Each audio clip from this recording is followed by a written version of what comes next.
and plan accordingly. Charts, graphs, and maps are downloadable, illustrating the trends and outliers in data.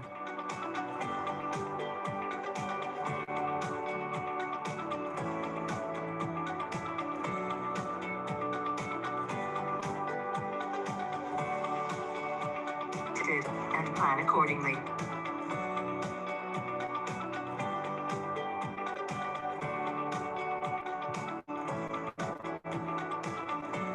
The depth and quality of the information in MESA track is ensured thanks to great collaboration with the researchers. Join the database of researchers, funders, and institutions working to combat malaria by adding your own work. Projects can be added to the platform through the Submit Your Project page or through direct contact, mesa@isglobal.org. MESA is hosted by IS Global and is supported by a grant from the Bill and Melinda Gates Foundation. Do you want to see up-to-date malaria research way before publication? Do you want to find experts in different countries and in different fields? Do you want to know who is funding what research and where?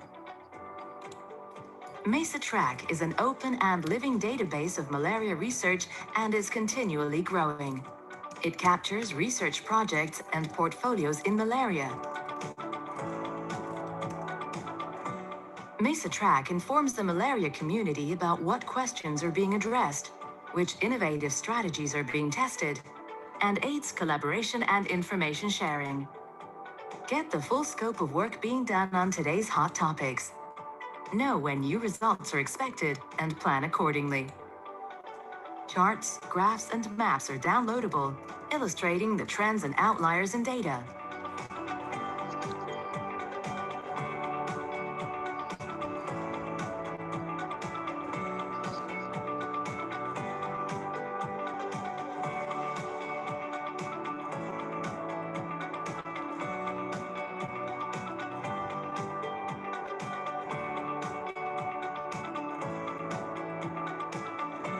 The depth and quality of the information in MESA Track is ensured thanks to great collaboration with the researchers.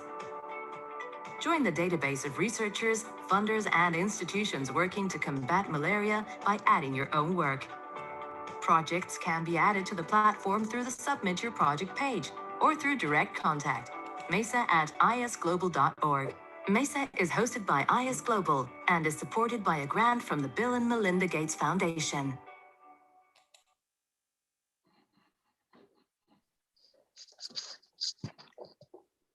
Excellent. Well, with that introduction, I think we should start. Welcome everyone to this first session at the MESA webinars, a platform to amplify the voices of malaria endemic researchers. My name is Regina Rabinovich. I'm chair of MESA, a platform to support research and innovation in the field that's hosted by East Global in Barcelona. Good morning, good afternoon, good evening, wherever you may be, as we have to do these days, where we benefit from the possibility of these virtual seminars. The MESA webinar series aims to highlight the progress and challenges faced across the various fields, each critical to progress in malaria, from social sciences to entomology, insecticide and drug resistance, modeling, stratification, and genomics, for example. These 1-hour virtual events will be held on the first Wednesday of each month and will feature 2 researchers. For our first webinar, entitled Listening to the Community, Malaria from a Health System and Equity Perspective, our moderator is Katia Mungwambe from the MESA Health Research Center at CISM in Mozambique. Dr. Mungwambe holds the position of auxiliary professor with the Eduardo Mondlane University and Faculty of Medicine, and is an associate senior researcher at the MESA Health Research Center in Mozambique. Her career has focused on factors determining the feasibility of complex health interventions, and she's been involved in community-based health research for 17 years across malaria and a variety of other infectious diseases, maternal health, and non-communicable diseases. She has also led feasibility assessments of interventions before their possible rollout within health systems. And her current research interest is to create conceptual models to predict and measure the feasibility of public health interventions. So with that, let me turn it over to Katja. Welcome and to introduce our speakers and to begin the session. And I will come in with a few closing remarks at the very end. Thank you to all three of you for joining us at this inaugural session. And let me. Thank you very much, Gina, for this introduction. I feel honored to take part in this series of the MESA webinars. And my role today is to be the moderator of the webinar entitled Listening to the Community, Malaria from a Health System and Equity Perspective.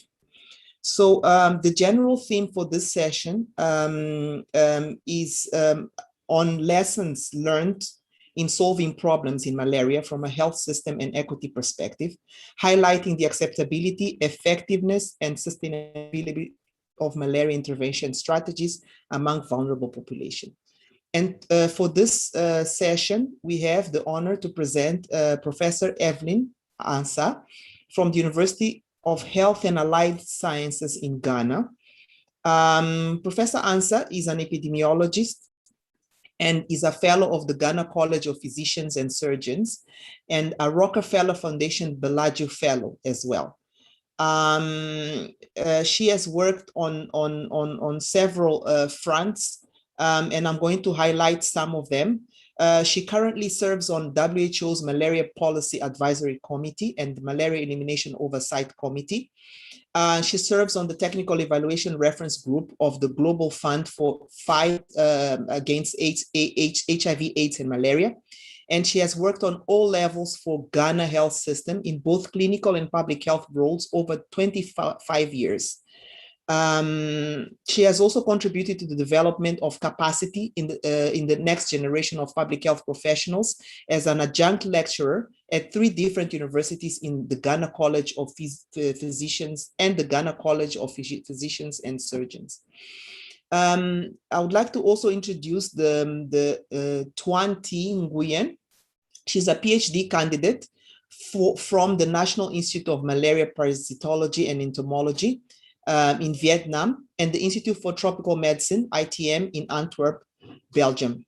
Her research focuses on localized malaria elimination strategies among ethnic minority populations, and she has been following the themes of territoriality, mobility, power, and community participation.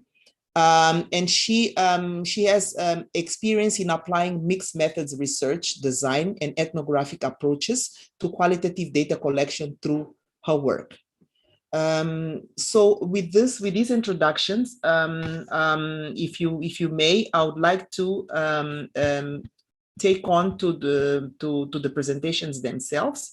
And I would like to give the floor to the first presenter, who's going to be Professor Evelyn Ansah from the University of the Health and Allied Sciences in Ghana.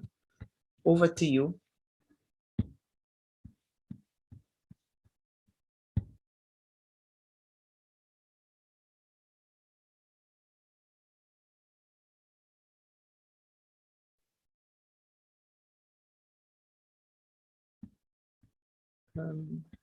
You're muted, Evelyn. There you are. Yeah, Evelyn.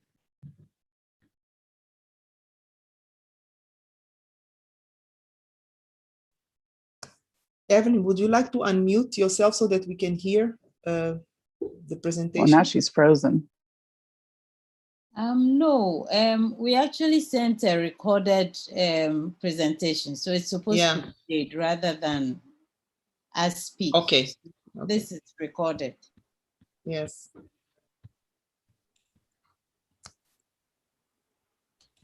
The presentation itself is frozen.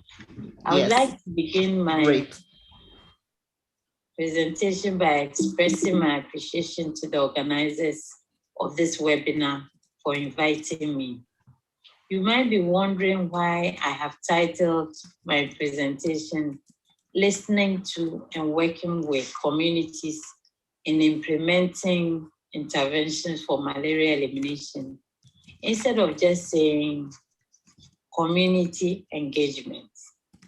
You will understand as I go on with this presentation using an example from Ghana that I want all of us to be on the same page when we talk about community engagement. My name is Evelyn Ansah, and I'm a professor of clinical epidemiology and the director for the Center for Malaria Research at the University of Health and Allied Sciences in Ghana. By way of outline, I will give you a brief background, highlight the importance of the private drug retail sector in the management of malaria, describe what we set out to do in this sector, describe the methods we used, including how the community was engaged, give you some results, some lessons we learned will be shared, and then I will conclude. We know that malaria is a preventable and treatable disease, and that while considerable progress has been made in Ghana and several other countries, the disease still continues to cause significant morbidity and mortality, and also affect people's livelihoods.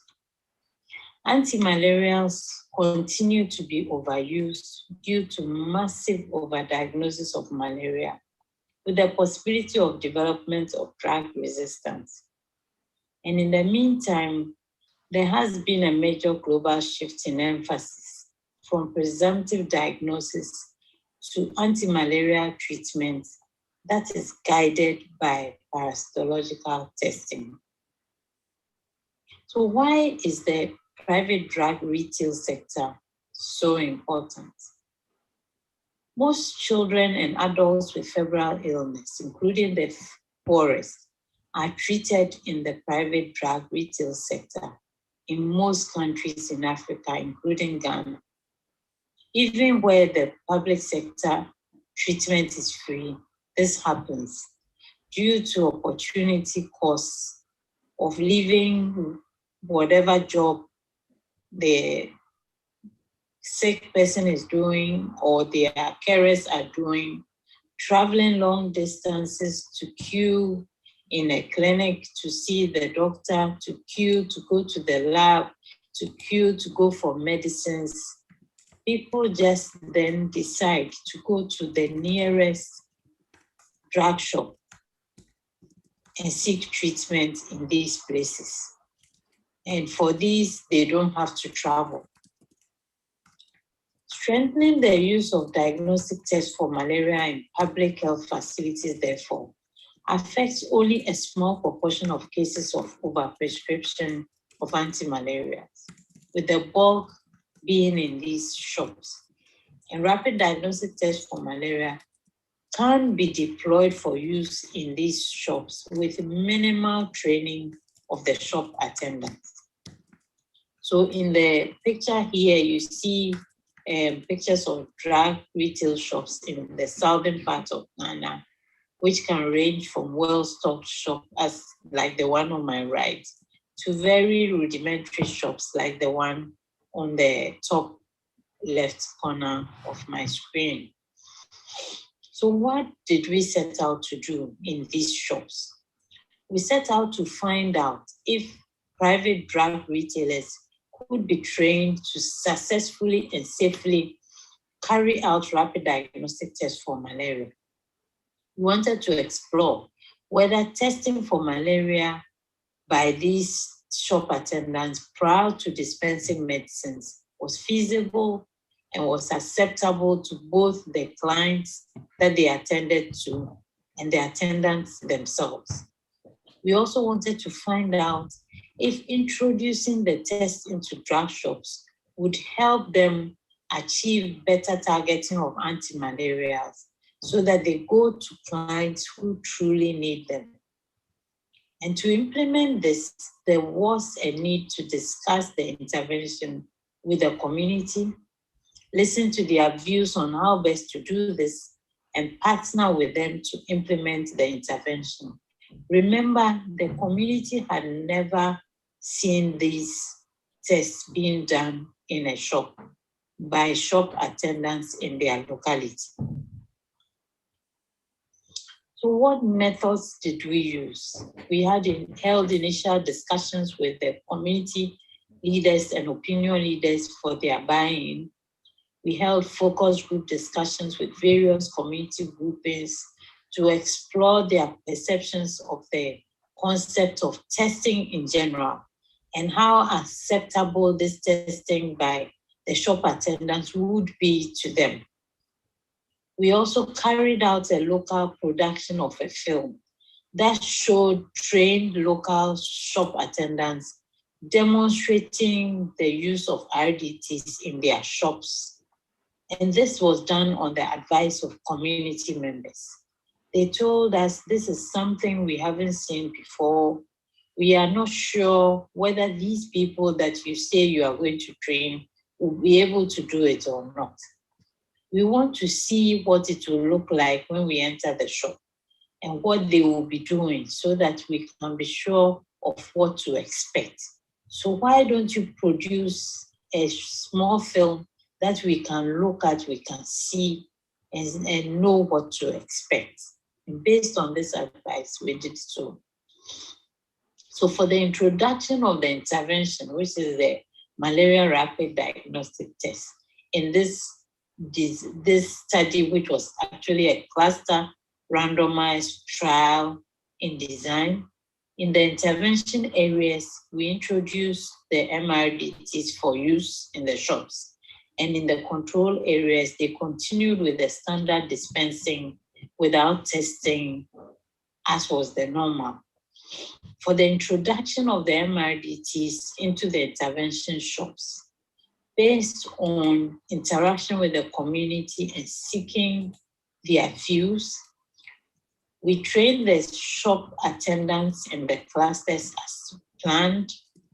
We provided the shops with certificates of training approved by their regulatory body, that is the Pharmacy Council of Ghana and the NMCP, because they told us we need to see something that shows that you have trained these people. We carried out community debates in these areas where these shops were located, introduced them publicly to the community, and then showed this local film in the evening to the community members so they could see what was going on, and then gave opportunity for questions and discussions. So here in my picture, you see us having focus group discussions with community members. You see the training for drug shop attendants going on, particularly on my right, where they were doing a practical session to and trying out their hands on the rapid diagnostic test. You see here in this picture where we had to get people, experts from the National Film and Television Institute to support us to produce this short film, which we showed in the community. And then here in this picture, you can see the community audience watching the film in an open area in the evening after they have closed from their farms and their work. They were watching it on the left in an open area on a screen. And on the right here, you see the screen. And this film was in the local language with English subtitles so they could understand exactly what was going on. And you can see somebody playing the role of of the shop attendants attending to a patient and informing the patient that he would need to do a test before he dispenses medicine. So for the results, you can see for the intervention area that appropriate treatment was about 3 times that of what we saw in the control area. And when you look at the issue of antimalarials being given to people who are negative for malaria, you see that it goes down, it's reduced by about 2/3 in the intervention area. So we spoke to the shop attendants after this intervention have been put in place, and some of them said there has been an increase in our self-confidence. The community members come back to thank us. It has increased our client base and improved our sales. Others said the Pharmacy Council recognizes the performance of the trained shop attendants. Immediately they see your certificate, they fast track their monitoring since they know you know what you are about. And others said it has helped some of us to know that not all fever symptoms are malaria cases. Some generally community members welcome the introduction of the test, and they said that it will help us if this test is introduced at the drugstore, because most times, as we said earlier, diseases have similar symptoms. You may think you have malaria, but when you do the test, they may say you don't have malaria. And when it happens like this, the chemical seller should refer the person to the hospital to go for further treatment. They, however, caution, if you have to use them, you have to train them to do the test well.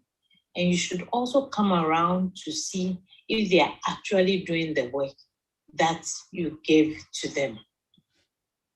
So what are some of the lessons we learned? We learned that from this study that it is important to get the community on board from the very outset. Once the community understands what is to be done and the benefits thereof, they will offer every support that is needed. The community is best placed to offer advice on the best way of doing things in their community. For instance, in this particular study, it was the community's advice that we took on how to introduce that new intervention. Acting on our own, in our own mind and our thinking, we may have made a mistake. The community will also willingly point out any possible landmines and show how these can be avoided for best results. In conclusion, effective interventions may not achieve the same outcomes in a variety of settings due to contextual complexities. It is important for implementers to take the context in which they are working into consideration.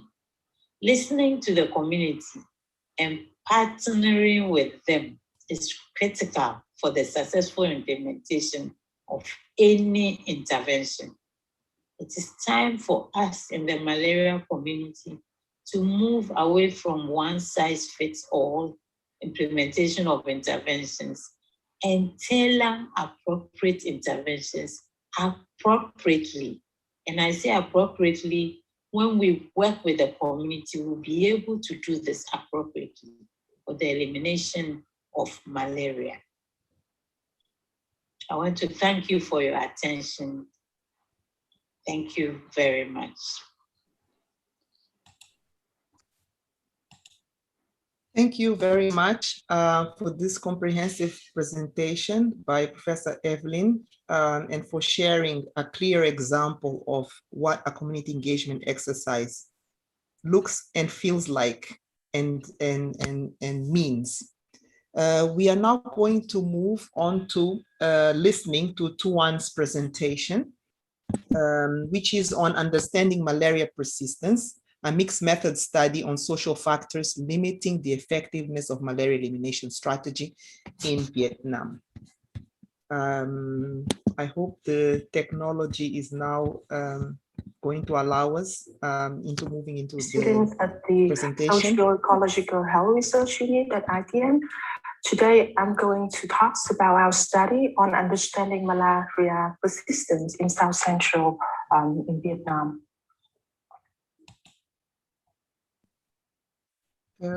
So in Vietnam, malaria control has been challenged. I don't know if all can see the video. Because I can't see the video. Yes, sorry. It's working now. Can you see it now? Great. Yes, thank you. Thank you. Yes. Good day, everyone. My name is Thuan Thi Nguyen, a Vietnamese PhD student at the Socio-Ecological Health Research Unit at ITN. Today, I'm going to talk about our study on understanding malaria persistence in South Central in Vietnam.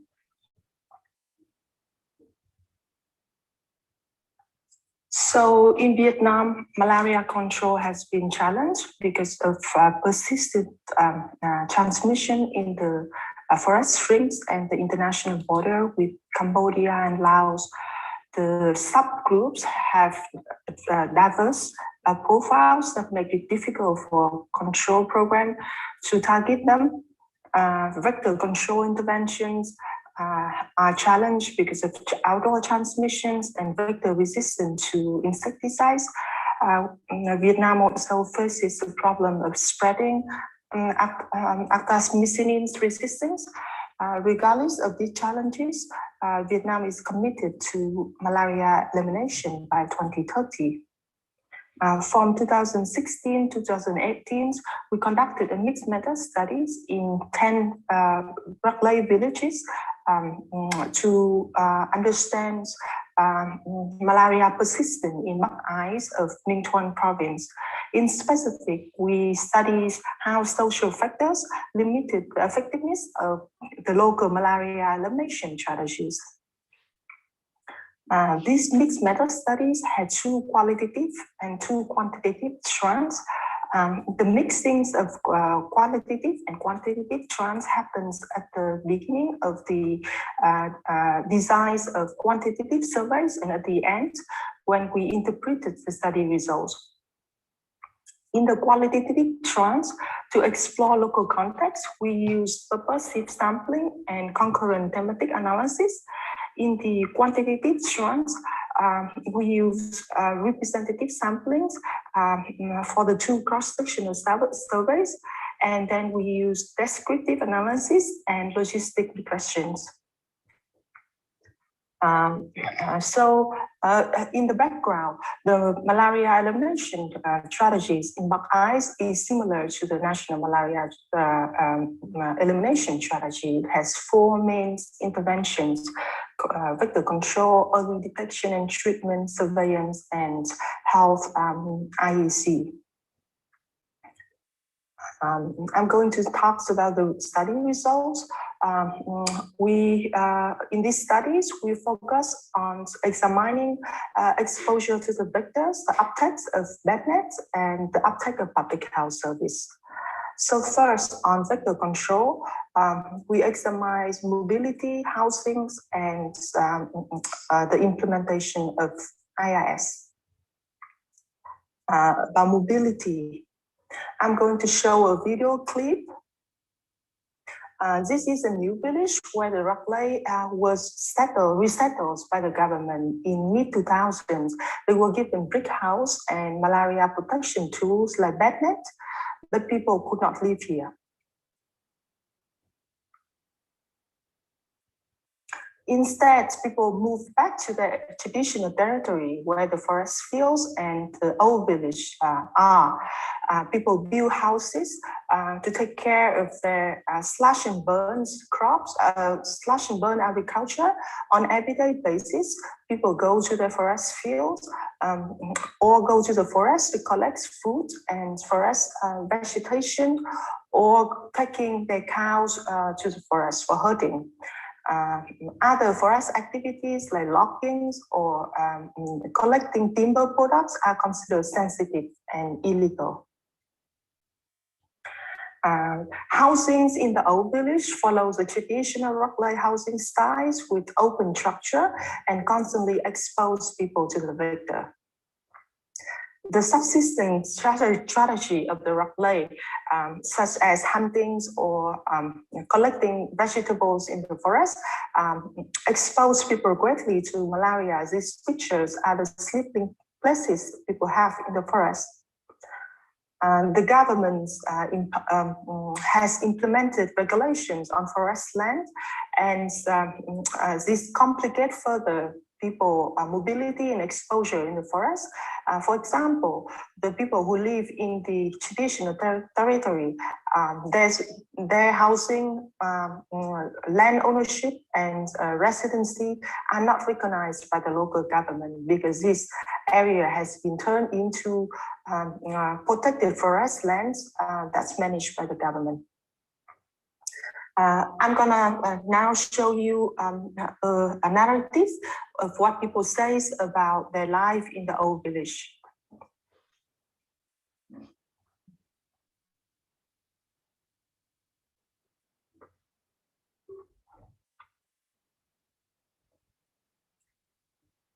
Thì như buổi sáng như vậy có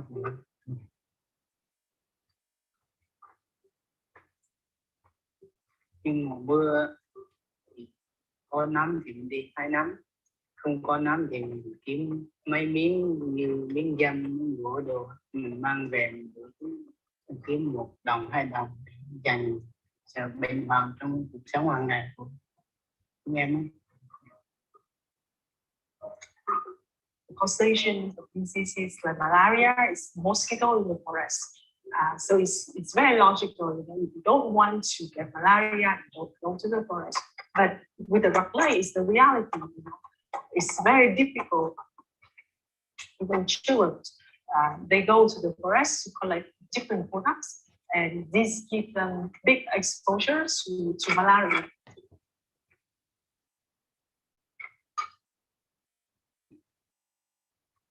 Thì dưới làng kia, làng mới kia có nhà xây như nhà Thuan. Trong cái nhà đó là không có ai sống. Nếu em mà về làng mới ở, chả không có đất mà làm, chỉ có nhà ở thôi, không có miếng đất mà làm. Chỉ có trên này có miếng đất này, tại vì miếng đất trên này, miếng đất bà tổ tiên đây là ở rất lâu dài, cho nên mình thích cái điều đó. Mình phải ở theo cuộc sống của ông bà mình để làm, bà tổ tiên mình để làm. Second, we measure the uptake of bed nets through quantifying bed nets ownership, coverage, and use. These are examples of bed nets in the old village and in the new village. In the surveys, we found that bed net, sufficient bed net coverage defines as having 1 net per every 2 persons is 10 times higher in the old village than the 10 times higher in the new village than the old village. And the percentage of households who don't have any bed nets in the old village is almost 11 times higher than those who live in the new village.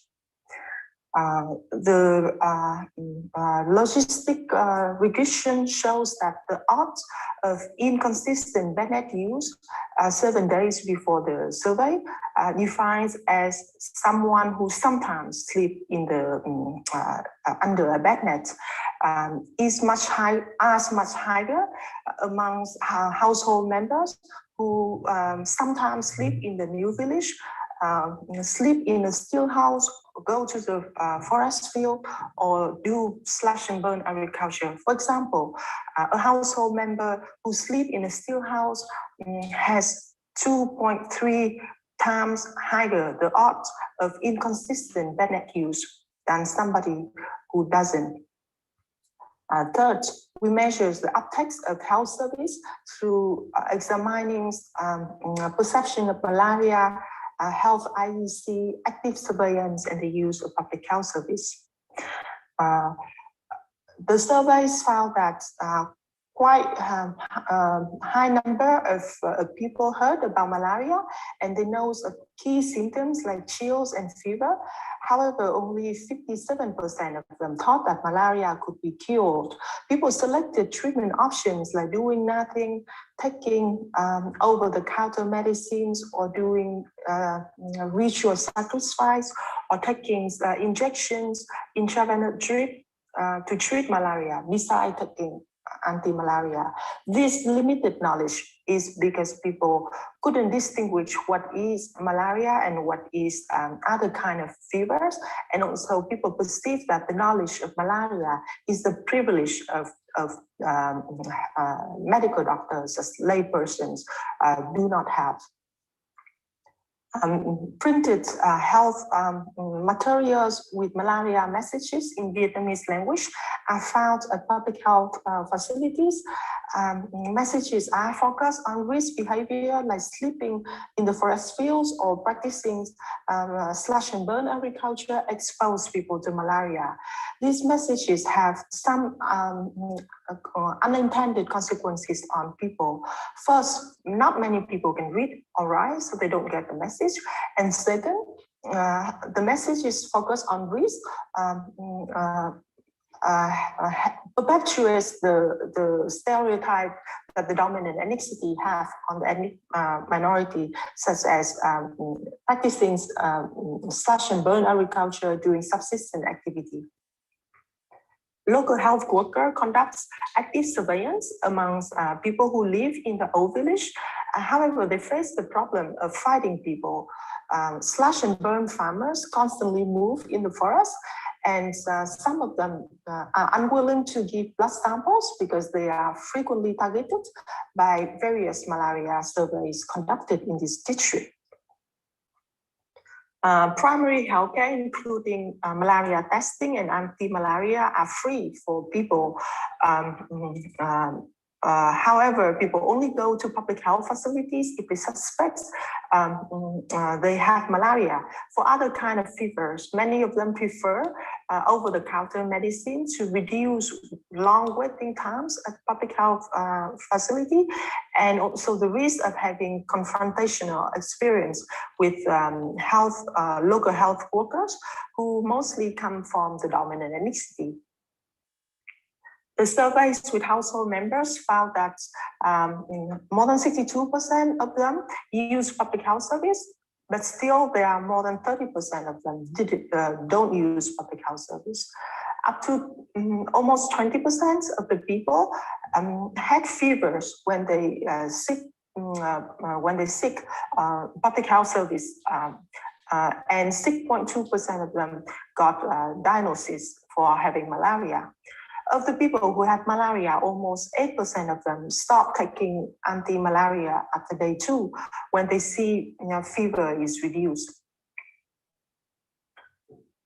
The first implication to the National Malaria Control Program is that we need to improve our assumption that villagization of workplace, including housing, language, lifestyle, would result in assimilated behavior that is similar to the lowlanders and ethnic minorities in the north, where malaria has been almost eliminated. Second, the local malaria elimination strategies should be accounted for local factors. The uptake of public health service among workplace study populations is linked to forest mobility and double residence, and these are in a defense of workplace identity, their economic strategy and livelihoods. Secretive activities in the forest will continue to challenge the strategy of the National Malaria Control Program to further profiles of these groups, and that the slash and burn farmers are not fit into the categories of forest goers or mobile migrant populations that are currently being targeted by the National Malaria Control Program. And third, fast changing factors related to persistent malaria are interconnected, interdependent, and is further studied. Factors such as changes in forest land use, the use of insecticides for slash and burn agriculture, resettlement patterns and human mobility, herding of animals in the forest are expected to interact with the distribution of the vectors and vector behavior. For recommendation, we have 3 recommendations. First is that public health interventions cannot and should not be independent from the local factors.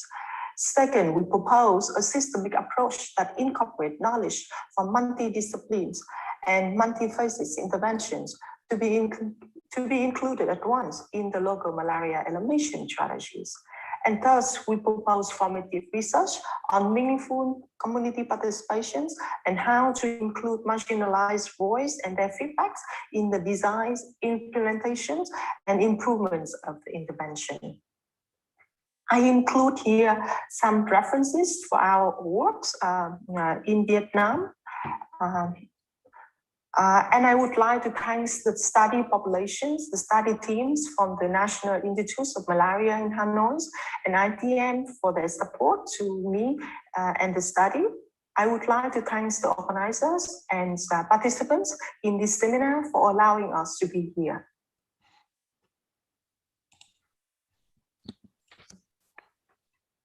Thank you very much for both presentations. I would like now for us to move into the questions from the attendees. We have a questions and answers slot here, which is slowly beginning to be filled in. So I got a question from I'm going to start with Professor Evelyn.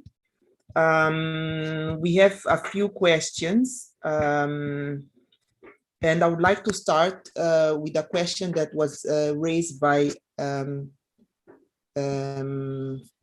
Gina and also by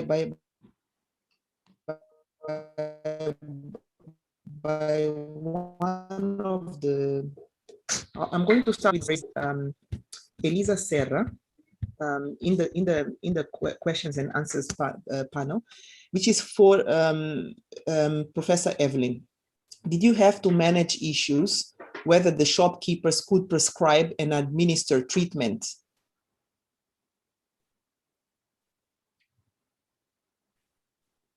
I'll pass it over to Evelyn. Okay, I think I read the question and it talked about whether we manage issues to do with the shopkeepers prescribing and whether this has been put into broader implementation. So there are two parts to that question. With regards to managing and treating the patients, these shopkeepers are over, anti-malarials are over the counter in Ghana.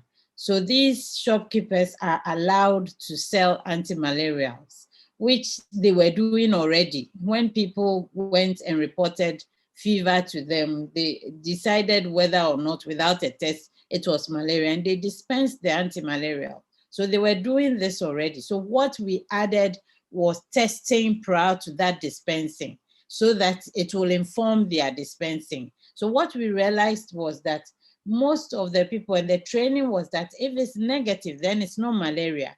You may have to then send the person to the health facility. What we realized was that when they realized it was negative, because the person complained of fever, they didn't miss an opportunity. These are business people.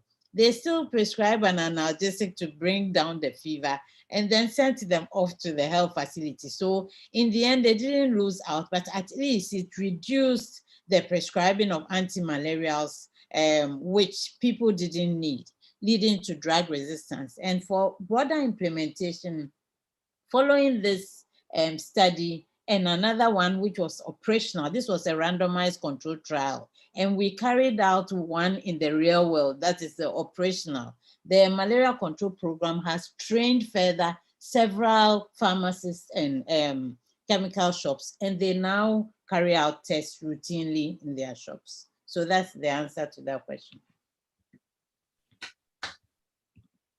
Thank you very much. And there is a follow-up question, somewhat related to the earlier one, that has to do with the percentage of people getting cured without seeking treatment, and which seems to be high. I don't know if you would like to elaborate on what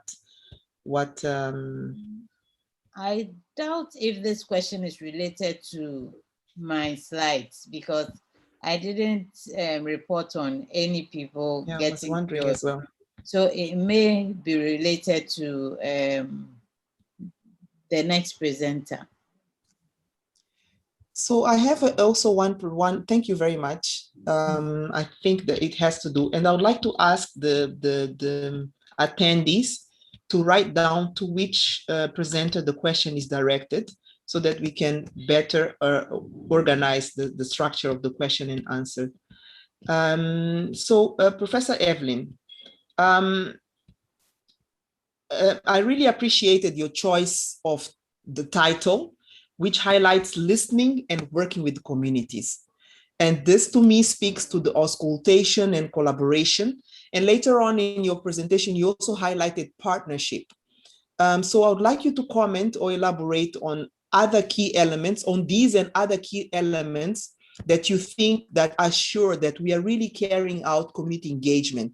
Because often when we add a social behavioral component to interventions or trials, we limit ourselves only to carrying sensitization, mobilization, and maybe information, education, and communication activities. But in this case, we are really in a situation where you did community engagement. So I'd like you to elaborate on what are the key elements for community engagement that make it different from just an exercise of sensitization. Okay, so I'll try to answer that very briefly. And I think I alluded to that on my last but one slide on the lessons learned. And this is that sometimes we kind of know what we want to do. We basically prepare it and then just deliver it to the community and expect them to get along with us. And that is what we wanted to avoid in this case. And therefore, what we did was to engage them or discuss with them upfront in the very beginning, even how that intervention should be, how best we could introduce it. And that informed the way we crafted the intervention. And we listened to the advice on what to do, what not to do. We discussed with them upfront and along the way. And as we went along, we engaged the community leaders all the way to the end. And therefore, we kind of carry them along. And these chemical sellers, remind you, are community people as well. And so we also engaged and carried along. They could relate to the health sector better. We took them into training. They were all trained. They felt part of what we were doing and saw their need. So carrying the community along, starting with them from the beginning and making sure that what they say reflects in what is done is very important. And I would say that is the key thing throughout to the end of whatever is being done. And then feeding the results back to them is very important, which we did in this case. Over, thank you. Thank you very much. I would like to move on over to Thuan. We have one question here from Jeffrey. Can you tell us more about long-lasting insecticidal hammock nets? Are they popular and widely used in the communities that were involved compared to LLINs? And also, there are many questions. What are the challenges for scaling up and behavior change to hammock nets? And do you see their role for the private sectors in promoting access and distribution of hammock nets, given that Vietnam is producing LLINs for global distribution? This is to Thuan. Thank you, Katia. Thank you, Jeffrey, for your questions. The first question is around whether hammock nets are popular. So in the study population in Buckeye, they did distribute long-lasting hammock net to the population, and people did use it. However, there are challenges around the distribution of hammock nets. First is about making precise estimate of who go into the forest.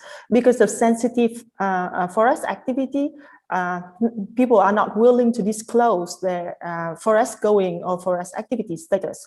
And because of that, it's very difficult for a local health worker to precisely calculate how many forest goers or how many will actually need hammock nets.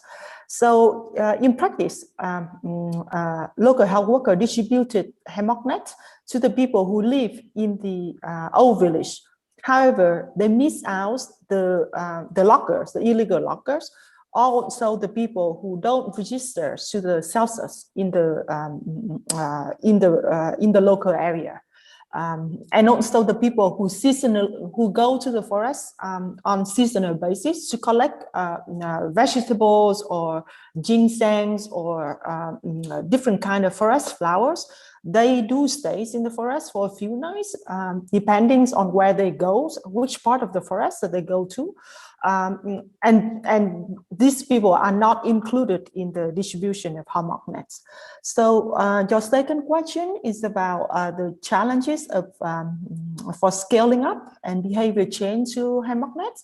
So I think the Rockley's study population, they already use hammocks before distribution of hammock nets or long-lasting insecticidal net.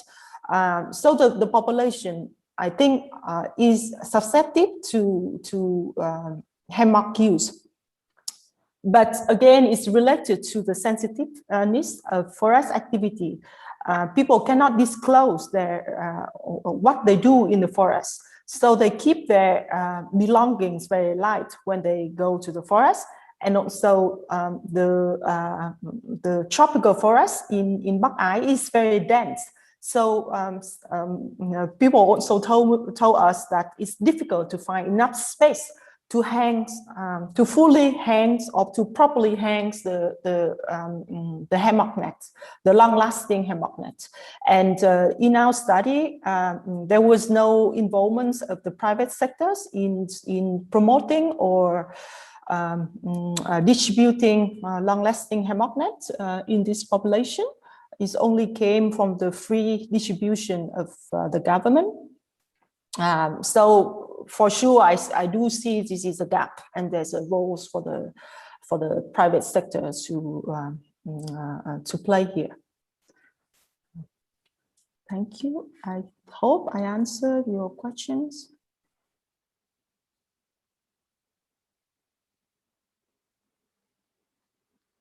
Yeah, and also perhaps a bit about behavior change. I think it's not so much about changing behavior of the population. It's more about,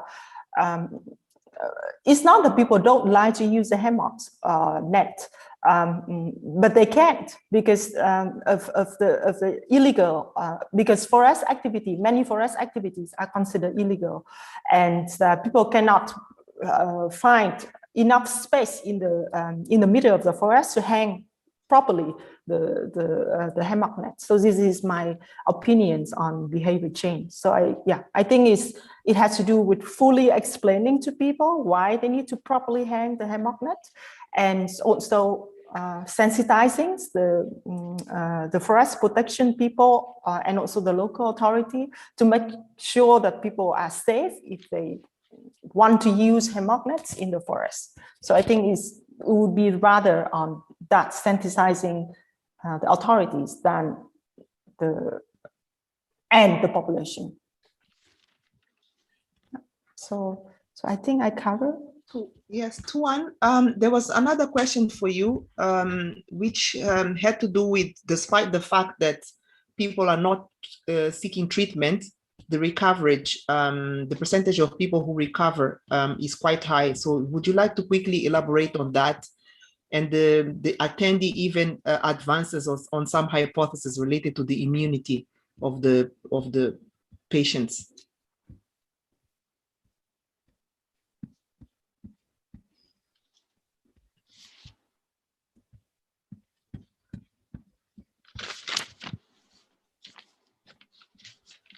You are on mute, Thuan.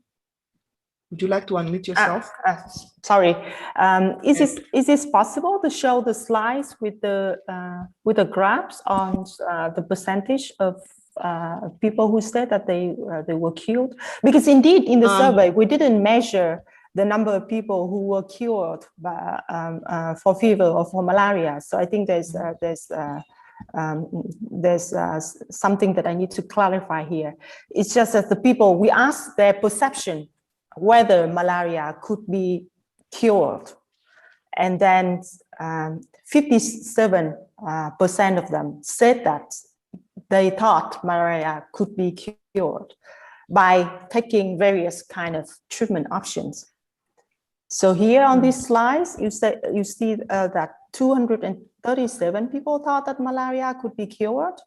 But then after that, they told us, they selected the various treatment options for malaria. So I think, yeah, I hope this clarified. Okay, I think it's clarified. And going back to Evelyn, there's several questions to you. And one of them has to do with the curiosity in knowing whether the retailers keep the data so that you could use later on to analyze the impact of for example, the impact of your intervention on several aspects. Thank you very much. I think for that question, we provided them with a simple form on which they would document the symptoms the patient or the client reported, if it included fever, or if they came with fever, diarrhea, whatever, to just write that one or tick it. And then what treatment, the results of the rapid diagnostic test, they were also supposed to say whether it's negative or positive, and then put down what treatment they gave. And they were, and this unfortunately was not directly linked to the health information data of the country. And that remains a challenge that the National Malaria Control Program is still grappling with, how to link the data from these shops, which see quite a number of people, into the health system. That is a challenge, but they told us exactly what happened. And we saw from that data that they gave 48% of the people analgesics, and they reported on it. They also still gave about 38 of the people antibiotics, about 3%, do very low percentage, but they still gave them anti-malarials, and they reported on it. And then they gave about 6 or 8 people antibiotics, and they reported on it, and we picked up that data. We made it such that it wasn't punitive, so they just put down exactly what they did. We picked it up and analyzed the data. So we did get that information. Thank you. And there's also a question on retailers as well, but you said something about it, the anti-malarials. There's curiosity on what is the treatment conduct? Do you have data on that as well after the test is positive or negative? Yes, yes. So after the test is negative, they are supposed to refer. So for some, they actually referred, but they sold them analgesics before they did that. For some, they gave them antibiotics, a few, and then for some, they gave them the anti-malarials in spite of all that they saw. They still thought it was malaria, and they went ahead, but that's very few, just about 3%. So that was really very good in those areas. Yeah. And the person who posed that question was particularly interested in the antibiotics, the role of antibiotics. How do they, how is their conduct related to antibiotics, provided that the test is negative for malaria? So that's what I said, that about 8 of the people received antibiotics out of the total number. That's just less than 1%.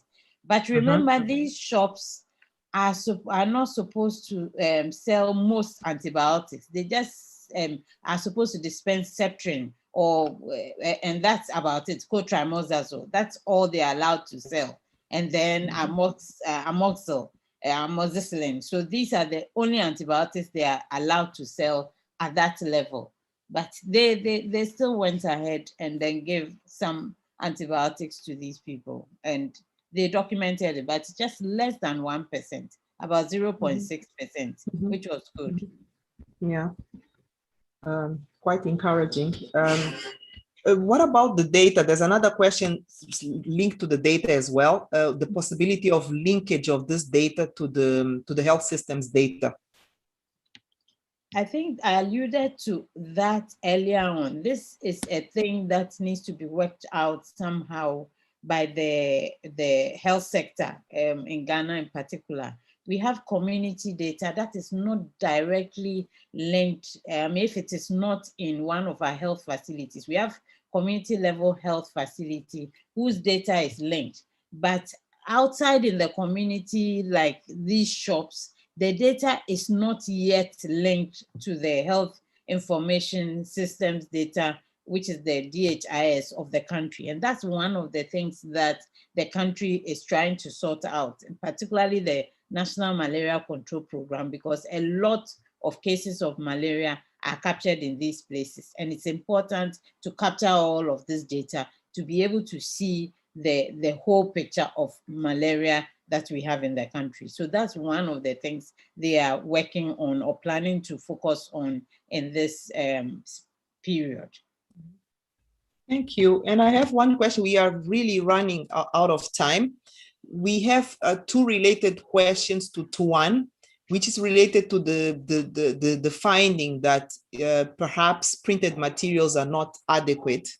So we have a question on which alternatives do you suggest for the printed materials, and whether you have thought about the use of plays and videos. What would you suggest in order to overcome this issue of just relying on printed materials for information to the communities? So well, thank you for the question. I think with populations like the Rockland, for health material, for health education, for health IEC materials to be working in this population, first it has to be in their own language. It has to be something that people find at ease to process the information. And second, in many of these ethnic minority populations, people have different ways of understanding about the roots, the causation of malaria. So if we start the health IEC for malaria with plainly explain how the disease is, according to biomedical explanation, it is very difficult for people to follow and to understand. So I thought, in my unit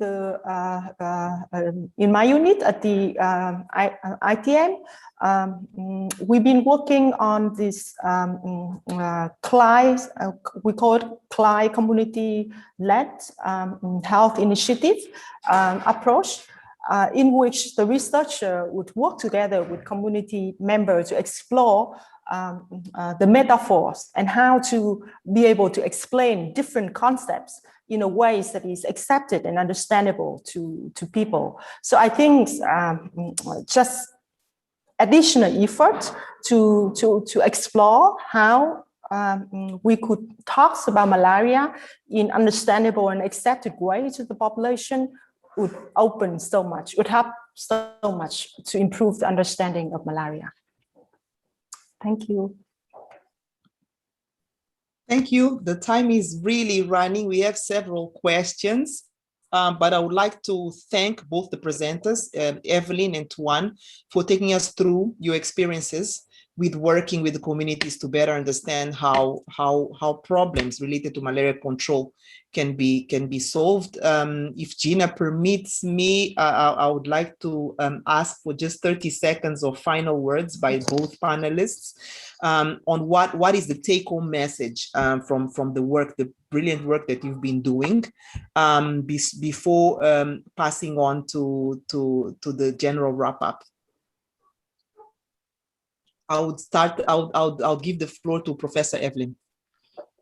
Thank you very much. I would just say in a brief, if we want to implement malaria control or elimination programs, and we want to be successful and achieve the objective, we need to listen to the community. We need to work with them. We need to walk with them along the path throughout until the end. And we need to start from the outset. So that's what I'll say.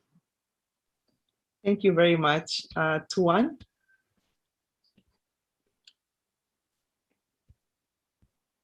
Yes, so from my personal opinion is that yeah, because malaria is an infectious vector-borne disease, but it has deep links with ecological, social, economic, human behavior. So to solve the problem of persistent malaria, we do need knowledge coming from different study disciplines and solutions. Similar to what Professor Ansah said, there's no one-size-fits-all approach for malaria, and we should not replicate this, hopefully, in the endemic countries. Thank you. Once again, thank you very much. I would like to pass the floor over to Regina. Thank you. Just a few comments. First of all, great inaugural session. Thank you all so much to all three of you. The power of women is quite evident in malaria.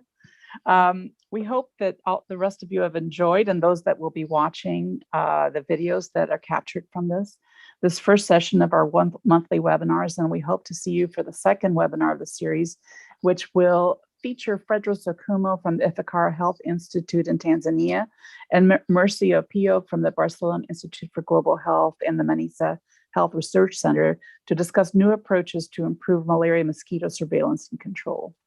We will be sending out to all that were registered a follow-up email with the recordings of the sessions and a brief summary report of today's presentations, and also to be posted publicly.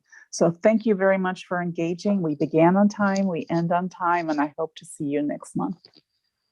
Anastasia asked about whether the presentations will be sent to all participants, and I think that's part of what you will get with the recordings, but I'll leave that to each of the, yes, Maria Tassel answers yes. So the answer is yes. Thank you very much, everybody. See you next month. Bye.